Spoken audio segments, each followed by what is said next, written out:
ഇപ്പോൾ zero order reaction, first order റിയാക്ഷൻ്റെയൊക്കെ integrated rate ഇക്വേഷനെ ഇൻ്റഗ്രേറ്റ് ചെയ്താൽ അത് പഠിച്ചു കഴിഞ്ഞു. നമുക്ക് അതിൽ എക്സാമ്പിൾ സീറോ ഓർഡറിന് പഠിച്ചിട്ടുണ്ടായിരുന്നു. അമോണിയയുടെ കേസ് ശ്രദ്ധിക്കണം, ഹയർ കോൺസെൻട്രേഷനിലാണ്. അതുമാതിരി ലോ കോൺസെൻട്രേഷൻ, അത് ലോ പ്രഷറിലാണെങ്കിൽ എന്താണിത് ഫസ്റ്റ് ഓർഡറിന്റെ എക്സാമ്പിൾ അത് തന്നെ പറയാം. അവിടെ ലോ കോൺസെൻട്രേഷൻ പറയണം അമോണിയയുടെ കേസിൽ. ഡികമ്പോസിഷൻ, അതുമാതിരി ഡികമ്പോസിഷൻ ഓഫ് N2O5, NO2, ഇതൊക്കെ യൂഷ്വലി ഒരു റിയാക്ടൻ്റേ ഉണ്ടാവുള്ളൂ. ഓൾമോസ്റ്റ് ഡികമ്പോസിഷൻ റിയാക്ഷൻ ഒക്കെ ഈ പറയുന്ന ഫസ്റ്റ് ഓർഡർ ഫോളോ ചെയ്യുന്നുണ്ട്. മനസ്സിലായില്ല? അപ്പം N2O5 പിന്നെ NO2 ഇങ്ങനെയുള്ളതൊക്കെ, NO2 അല്ലെ N2O നൈട്രജൻ ഓക്സൈഡ് അല്ലെ N2O എന്താണ് N2O5 ഡികമ്പോസിഷൻ എക്സാമ്പിൾ പറയാം. പിന്നെ റേഡിയോ ആക്റ്റീവ്, നാച്ചുറലോ ആർട്ടിഫിഷ്യലോ റേഡിയോ ആക്റ്റീവ് ആയിട്ടുള്ള റേഡിയോ ആക്ടിവിറ്റി ആയിട്ടുള്ള എല്ലാ ഒരു റിയാക്ടൻ്റ് എന്താ പറയുക പ്രൊഡക്റ്റ് വേറെ മാറുന്നു ബൈ എമിറ്റ് റേഡിയേഷൻസിൽ റേഡിയോ ആക്റ്റീവ് എലമെന്റ്സ് ഉണ്ടാവും. അപ്പോൾ ഈ പറയുന്ന റേഡിയോ ആക്റ്റീവ് എലമെന്റ്സിന്റെ ഒക്കെ ഈ പറയുന്നതെല്ലാം നമുക്ക് എക്സാമ്പിൾ ആയിട്ട് നമുക്ക് ഫസ്റ്റ് ഓർഡർ റിയാക്ഷൻ. അപ്പം മറന്നു പോകേണ്ട ഫസ്റ്റ് ഓർഡർ എക്സാമ്പിൾ അമോണിയ തന്നെ പറയാം കേട്ടോ, മറന്നു പോകരുത്. ഹൈ ലോ പ്രഷർ ആണെന്ന് പറയാം. അപ്പോൾ radio active decay all natural and artificial radio active ഡിക്കേയും നമുക്ക് ഇതിന് എക്സാമ്പിൾ ആയിട്ട് പറയാം. പിന്നെ decomposition of N2O5, decomposition of എന്താണ് N2O ഒക്കെ പറയാൻ നമുക്ക് എക്സാമ്പിൾ ആയിട്ട്. ഇത്ര എക്സാമ്പിൾ പറയുന്നത് മാത്രം പഠിച്ചാൽ മതി ഇപ്പോൾ തൽക്കാലം. കാരണം ഇത് കൂടുതലൊന്നും പറയുന്നില്ല ഈ സിലബസിൽ തന്നെ. രണ്ടാമത് നമുക്ക് ഈ ഫസ്റ്റ് ഓർഡർ റിയാക്ഷൻ ഒന്ന് ഹാഫ് ലൈഫ് ഒന്ന് കാൽക്കുലേറ്റ് ചെയ്ത് നോക്കിയാലോ. ഹാഫ് ലൈഫ് പീരീഡ് വേറെ ഒന്നുമില്ല, ഹാഫ് ലൈഫ് പീരീഡ് അല്ലേ.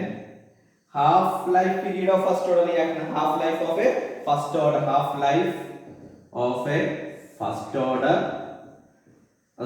ഇന്റഗ്രേറ്റഡ് ഓർഡർ റിയാക്ഷന്റെ എന്താണ്, ഞാൻ ഇന്റഗ്രേറ്റഡ് ഇക്വേഷൻ ആണ്, ഇന്റഗ്രേറ്റഡ് റേറ്റ് ഇക്വേഷൻ എന്നാണ് ചെയ്യാൻ പോകുന്നത് കാൽക്കുലേഷൻ കേട്ടോ. നമുക്ക് ഇന്റഗ്രേറ്റഡ് ഇക്വേഷൻ എന്താ പഠിച്ചത്? K equal to integrated rate equation of first order. മറന്നുപോയത് റേറ്റ് ഇക്വേഷനെ ഇന്റഗ്രേറ്റ് ചെയ്തിട്ടുള്ളതാണ് എഴുതുന്നത്. K equal to 2.303 divided by T log concentration of R0 divided by concentration of R. ഇത് നിങ്ങൾ പഠിച്ച് തനിയെ ബൈഹാർട്ടാവും ഈ ഇന്റഗ്രേറ്റഡ് റേറ്റ് ഇക്വേഷൻ ഒക്കെ. ഇത് ഇന്റഗ്രേറ്റഡ് ആണെന്ന് മനസ്സിലാക്കണം, വെറും റേറ്റ് ഇക്വേഷൻ അല്ല. റേറ്റ് ഇക്വേഷൻ ഇന്റഗ്രേറ്റ് ചെയ്താണെന്നുള്ള ഐഡിയ ഉണ്ടാവണം. നമുക്ക് നോക്കാം, ടി എന്ന് പറഞ്ഞിട്ട് ഹാഫ് ലൈഫ് എന്ന് പറയുമ്പോൾ ടി എന്താണ്? ടി ഹാഫ് ആണ്, പകുതി ആവുന്നുണ്ടെങ്കിൽ ഒരു റിയാക്ഷൻ കംപ്ലീറ്റ് ചെയ്യാൻ 60 മിനിറ്റ് വേണം എന്ന് വിചാരിക്കാം. അപ്പോൾ ഇനീഷ്യൽ കോൺസെൻട്രേഷൻ 30 മിനിറ്റ് ആകുമ്പോൾ ആ റിയാക്ടന്റ് എന്താണ്? പകുതി ആയിട്ടുണ്ടാവും അല്ലേ, ആദ്യത്തതിന്റെ പകുതി ആയിട്ടുണ്ടാവും. അപ്പോൾ റിയാക്ടൻ ഹാഫ് ലൈഫിൽ ഈ ആറ് എന്തായിരിക്കും? ആറ് എന്ന് പറയുന്നത് ഹാഫ് ലൈഫ് 10 മിനിറ്റ് ആകുമ്പോൾ ഇനീഷ്യൽ കോൺസെൻട്രേഷൻ എത്രയാണ്? അതിന്റെ പകുതി ആയിട്ടുണ്ട്, ബൈ 2 അല്ലേ ആറിന്റെ വാല്യൂ അല്ലേ, ഇത്രയേ ഉള്ളൂ. മീനിങ് ടി ഹാഫ് ആണ്. പകുതി ടൈം ആകുമ്പോൾ ആറ് എന്തായിക്കോളും? ആ ഇനീഷ്യൽ കോൺസെൻട്രേഷന്റെ പകുതി ആയിട്ടുണ്ടാവും കോൺസെൻട്രേഷൻ. ഇതൊന്ന് വെറുതെ സബ്സ്റ്റിറ്റ്യൂട്ട് ചെയ്തോളൂ. K equal to വേറെ ഒന്നുമില്ല 2.303. ടി എത്രയാണ്? നമ്മൾ ഹാഫിലാണ്, ടി ഹാഫാ. ലോഗ് എന്താണ്? R0 എന്ന് പറഞ്ഞിട്ടുണ്ടെങ്കിൽ എന്താണ്? Log R0 divided by R എന്തായി മാറി? R0/2 ആണ്. R0/2 എന്ന് പറയുമ്പോൾ ന്യൂമറേറ്ററിലേക്ക് പോകും. അറിയാലോ ഇത് വെട്ടിപ്പോകുന്നത്. അപ്പൊ എന്ത് കിട്ടും? K equal to 2.303 by T half log 2 കിട്ടി. ഇത് ക്യാൻസൽ ആയി കഴിഞ്ഞാൽ ഡിനോമിനേറ്റർ ന്യൂമറേറ്റർ ആയി മാറും, log 2. അപ്പോൾ log 2 ന്റെ value that equal to 2.303 by T half.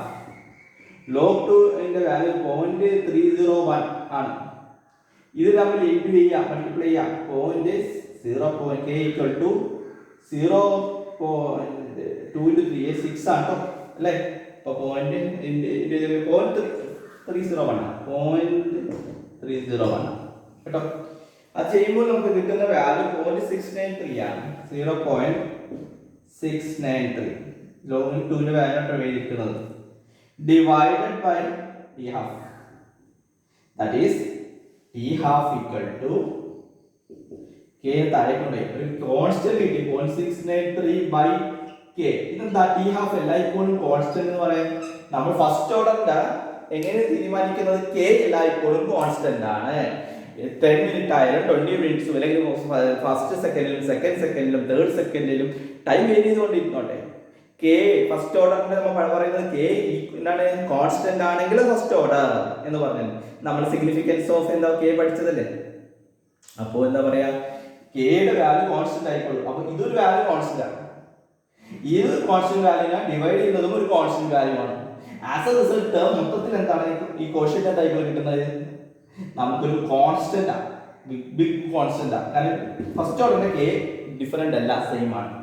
അപ്പോൾ T half will always constant. T half always constant ആയിരിക്കും. മനസ്സിലായാലും കെ എന്താണ് കോൺസ്റ്റന്റ് ആവാൻ കാരണം ഫസ്റ്റ് ഓർഡറിന്റെ എല്ലായ്പ്പോഴും കെ കോൺസ്റ്റന്റ് നേരത്തെ പഠിച്ചു. So the half life of a reaction will always constant. By 0.693 ഒരു കോൺസ്റ്റന്റ് വാല്യൂ ആണ്. ബൈ കെ ആണ്. അവിടെ ഇനിഷ്യൽ കോൺസെൻട്രേഷൻ വല്ലതും പറയുന്നുണ്ടോ? അപ്പോൾ നമ്മൾ പറയും ടി ഹാഫ് എന്താണ് half life of a integrated rate equation അല്ലെങ്കിൽ ഫസ്റ്റ് ഓർഡർ റിയാക്ഷൻ എന്താ പറയുന്നത് first order reaction half life not depend of എന്താ പറയുന്നത് independent of initial concentration of reactant ഉണ്ടോ ഇവിടെ? അപ്പൊ ഡിപെൻഡന്റ് ആണോ? അല്ല, ഇൻഡിപെൻഡന്റ്. അന്ന് നമ്മൾ സീറോ ഓർഡർ പഠിച്ചിട്ടുണ്ടായിരുന്നു. Zero order T half equal to എന്താണ് concentration of R initial concentration divide by 2k. ഇതാ അവിടെ എന്താണ് ഹാഫ് ലൈഫ് എന്താ പറയുന്നത് directly proportion to directly depended on എന്താ പറയുന്നത് T half proportion to the initial concentration of R0. ഏതില് initial concentration of R0 ആണ്. ഏതില് സീറോ ഓർഡർ റിയാക്ഷൻ നിങ്ങൾ പഠിച്ചിട്ടുള്ളത് മറന്നുപോയി. T half equal to R0 by 2k. എന്നാൽ ഇവിടെയാണെങ്കിൽ നിങ്ങൾക്ക് പഠിക്കാനുള്ളത് ടി ഹാഫ് ഡിപെൻഡഡ് ആണ് ഇൻഡിപെൻഡന്റ് ആണ്. ഇവിടെ R0 ഈ ടേമിൽ R0 ഉണ്ട്. ടി ഹാഫ് സീറോ ഓർഡറിൽ ഈ ടേമിൽ R0 ഉണ്ടോ? So independent of initial concentration ഈ half life of a first order reaction independent of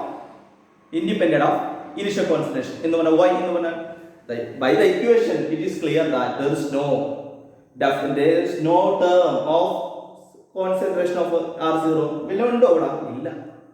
എന്നാൽ സീറോ ഓർഡറിൽ ആദ്യം തന്നെ ഉണ്ട് R0 ബൈ 2k ടി ഹാഫിന്റെ വാല്യൂ R0നെ ഡിപ്പെൻഡ് ചെയ്തിരിക്കുന്നുണ്ട്. അപ്പോൾ വ്യത്യാസം നോക്കുക. ഹാഫ് ലൈഫ് സീറോ ഓർഡറിന് ഇനിഷ്യൽ കോൺസെൻട്രേഷൻ ഡിപ്പെൻഡ് ചെയ്തിരിക്കുന്നു. അത് ഫസ്റ്റ് ഓർഡറിൽ half life of the reaction independent. കാരണം ഇവിടെ എവിടെയെങ്കിലും കാണുന്നുണ്ടോ R0 ഇൻഡിപെൻഡന്റ് ഓഫ് R0 എന്നുള്ള ഇനിഷ്യൽ കോൺസെൻട്രേഷൻ ഓഫ് റിയാക്ടർ. നമ്മളെ ഡിഫറൻസ് നോക്കട്ടെ. ഹാഫ് ലൈഫ് രണ്ടും പഠിച്ചു നോക്കണം. ആ ഡിഫറൻസ് തന്നെ അറിയിക്കണം. So half life of a first order reaction as a whole ഒരു കോൺസ്റ്റന്റ്. കാരണം കെ ഒരു കോൺസ്റ്റന്റ്, കെ ഒരിക്കലും മാറുന്നില്ലെന്നു. എത്ര ടൈം മാറിക്കോട്ടെ കെയുടെ വാല്യൂ കോൺസ്റ്റന്റ്. അതാണ് ഫസ്റ്റ് ഓർഡറിന്റെ പഠിച്ചത് നമ്മൾ. ഇതൊരു കോൺസ്റ്റന്റ് വാല്യൂ. സോ കെ എന്ന ടി ഹാഫ് എന്ന് പറഞ്ഞിട്ടുണ്ട് എ ബിഗ് കോൺസ്റ്റന്റ് ആണ് കിട്ടുന്നത്. ഈ കോൺസ്റ്റന്റ് ഡിവൈഡ് ചെയ്യുമ്പോൾ അല്ലേ കിട്ടുന്നത്. ഇതാണ് half life of a first order reaction. മനസ്സിലാക്കി വെക്കുക.